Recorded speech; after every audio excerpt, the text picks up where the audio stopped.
la crise est tellement forte que les gens, comme on dit en lingala, qui se sauter. On n'arrive plus même à faire un raisonnement que non, l'enfant est malade, on a besoin d'argent. C'est pas un problème d'aller chez un homme, un serviteur entre guillemets de Dieu pour qu'on puisse prier. C'est pas mauvais. Parce que nous tous, nous sommes des chrétiens, nous prions. Moi, personnellement, quand mes enfants sont malades, c'est automatique. Ma responsabilité en tant que parent, c'est d'assurer que les enfants soient en bonne santé. Si ma fille, mon fils est malade, mon premier réflexe, c'est d'appeler, parce que nous sommes bien sûr organisés dans ce pays, j'appelle pour faire un rendez-vous avec le médecin. Ou s'il y a une urgence, c'est-à-dire que les cas d'urgence, les cas de blessure, ou bien l'enfant saigne, l'enfant vomit toute la nuit, il a la fièvre, je vais aux urgences. Mais comme on n'a pas vraiment tout ça au pays, mais il y a les organisations non gouvernementales, les ONG qui ont en charge, à ma connaissance, si je ne m'en abuse pas. Je voudrais, dans ma mission que moi je me suis assignée, le programme de vulgarisation, de faire connaître aux Congolais que nous ne devons pas être ignorants. Nous ne devons pas être ignorants de nos responsabilités. Nous devons connaître nos responsabilités, nos droits, nos obligations. Parent, tu as ce droit d'assurer, de garantir la santé, les soins médicaux de ton enfant.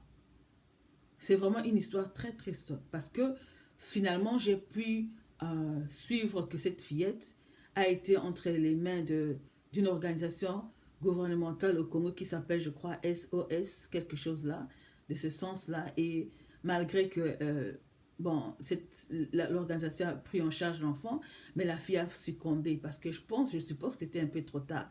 Parce que ça se voyait dans le documentaire que la fille avait besoin d'un traitement. C'était une urgence, si je peux dire. Parce que quand la douleur, quand l'enfant est malade, il faut compter 24 heures du moins. Quand dans les 24 heures, la fièvre ne s'arrête pas. Je ne suis pas médecin, mais je suis juste une maman que nous au Congo nous appelons, nous sommes les premiers pédiatres. Quand il y a une maladie, en fait, un problème, un malaise que l'enfant ressent, pendant au moins 24 heures, il faut aller à l'hôpital.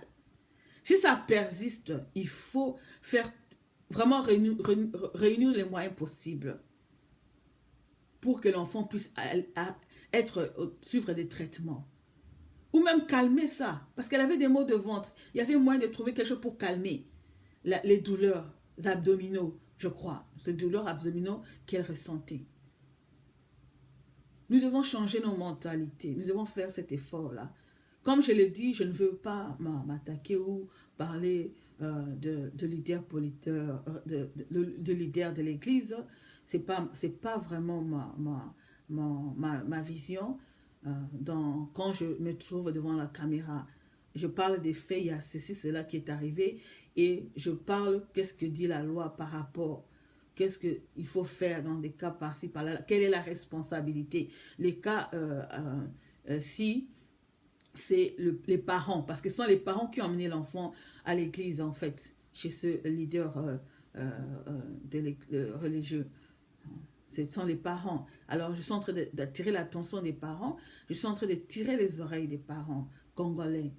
Il y a la crise, mais c'est à des niveaux différents. La crise au Congo est différente de la crise que nous avons ici aussi, aux États-Unis. Les problèmes financiers, il y en a partout dans le monde. Même les riches ont des problèmes financiers à leur niveau. Au Congo, le niveau que nous avons de nos problèmes financiers, c'est juste les basiques. Les soins, la nourriture, les gens sont au chômage, ils ne sont pas payés, il y a les difficultés d'acheter à manger, de manger normalement, du moins de prendre le petit déjeuner le matin, manger à midi, c'est-à-dire avoir un repas consistant, par exemple le foufou, le riz, ou avec le pondou accompagné d'un poisson, du morceau de poulet, avec un verre de jus à côté. Et la nuit, il faudrait prendre le souper, quelque chose comme ça. C'est un peu difficile pour la majorité de la population de pouvoir se donner ce luxe. C'est à ce niveau-là, et même au niveau de l'organisation sur le plan médical, de la santé. Je ne me connais pas assez, mais je sais qu'il y a des lacunes, il y a des difficultés. Alors, bien sûr, il y a toutes ces lacunes, mais il y a toujours une alternative. Comment sortir de cette crise, et surtout chrétien. Parce que Dieu, il est vivant, il existe, il est réel. Il a un plan de bonheur et de paix pour nous. Je ne voudrais pas parler de la religion, j'évite. Mais je voudrais juste soulever ce problème que quand un enfant est malade, ça regarde la santé, l'hôpital ou le fils du docteur et les finances. Il y a deux choses. La consultation chez le docteur, les ordonnances à payer, les examens qui doivent être faits, et ça nécessite, tout ça nécessite des moyens financiers. Alors, la démarche des parents dans des situations pareilles, c'est plutôt les démarches pour les finances, pour qu'il y ait les traitements adéquats à cet enfant. Voilà, c'est ça que je voulais, j'ai pris un peu de temps pour pouvoir m'exprimer, donner un point de vue, faire un commentaire sur le documentaire que j'ai pu suivre sur TF1. Je pense que le sujet de ce documentaire était le vendeur de la foi. Et précisément, ça a été fait dans la ville de Kinshasa, en République démocratique du Congo. Bien sûr que l'image de la religion, de la culture congolaise a été un peu dégradé, et nous pouvons récupérer cela en essayant d'échanger la manière de voir les choses. La population est juste victime de la crise politique, plutôt la crise économique, et ce n'est pas mauvais pour la population. C'est pas un problème qu'un citoyen, un individu et ce désir-là d'aller dans une église, de se faire membre d'une église et d'évoluer dans une église. Parce que quand vous êtes chrétien, vous avez ce droit-là d'aller vous faire membre dans une église, de participer dans la louange, l'adoration, ou que vous voulez. C'est un droit. Hein? Mais il faudrait aussi vraiment que l'on ne soit pas naïf, qu'on soit éveillé. Hein? Soyons éveillés, ne soyons pas naïfs. Et gardons dans notre esprit que nous sommes parents et que nous avons la responsabilité d'assurer, de garantir les soins de santé de nos enfants. D'abord, vous pouvez associer la prière avec les traitements. Il ne faut pas négliger les médecins. Les médecins sont des personnes qui ont été sous les bancs de l'école. Ils ont été... Pour avoir leur diplôme, ça leur prend au Congo, je crois que c'était 7 ans à l'époque, je crois qu'ils ont ajouté 8 ans, c'est beaucoup d'années. Je n'en parle même pas pour les États-Unis. Aux États-Unis, pour être médecin, vous devrez d'abord avoir fait au moins 5 ans dans une université pour n'importe quelle branche que vous voulez, de votre choix. Et après que vous ayez, comme si je peux essayer de vous expliquer, c'est-à-dire que vous avez votre licence, peut-être en droit, en biologie, en maths, n'importe quelle option que vous avez de votre choix.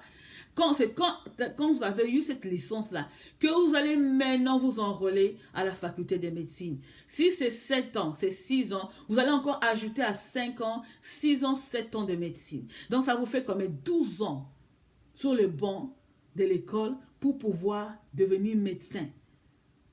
Voyez que c'est pas à négliger. Il faudrait voir les médecins.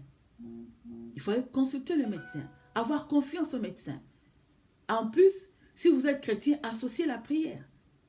Et parents, commencez d'abord par prier pour vos propres enfants. D'abord, ce sont vos enfants.